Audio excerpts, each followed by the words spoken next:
Ольга, ну был какой-то мандраж перед этой игрой, учитывая, что самая главная игра второго этапа?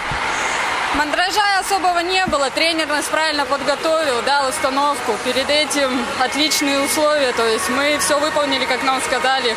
Поэтому не волновались, подходили как ко всем играм одинаково.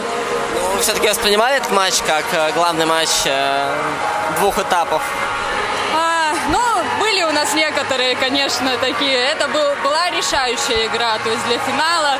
Не скажу, что другие игры не будут решающими, конечно, но это, скажем так, основной соперник в нашей группе, поэтому мы готовились. Но готовились, как обычно, ничего особенного не было. Тактически, то есть как-то не разбирались, все-таки, наверное, Кузнечанка самая обученная из соперниц.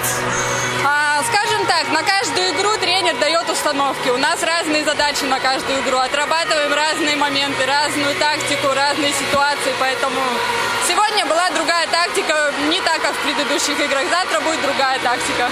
Вы опасались, что домашние трибуны погонят Кузнечанку вперед и сложно будет с этим бороться?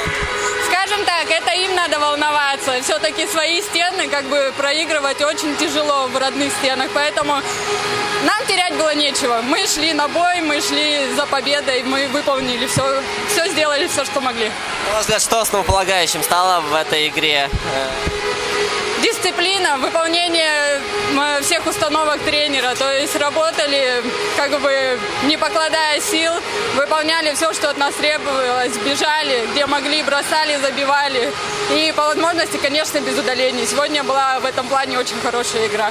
А удачное такое начало, что соперник удалился. Можно сказать, что вам где-то позволило поймать игру и вот поймать этот кураж, который продлился практически весь матч? Скажем так, надо использовать такие моменты. Когда ты играешь в большинстве, конечно, грех этим не пользоваться. Поэтому они удалялись, мы втроем играли. Они просто не использовали свой шанс, нам удалось. Последок Кузнечанки, молодой вратарь, да, очень сильно расстроилась. Как оцените ее игру? Казалось, что в какой-то момент она такой стеной была для Гризли-1. От вратаря на самом деле очень многое зависит, но вратари молодцы. То есть надо уметь как бы держать в руках, вне зависимости от того, какой счет, какая игра. Если вратарь как бы стабилен, эмоционально спокоен, он может всю команду поддержать и команду вперед вывести. У них девочка, да, молодая, но у нее все еще впереди тренировки, игры. Гризли-1 уже в Сочи? Нет, у нас еще завтра 2 важные игры, мы как бы еще чемоданы не собираем, поэтому все от завтра будет зависеть.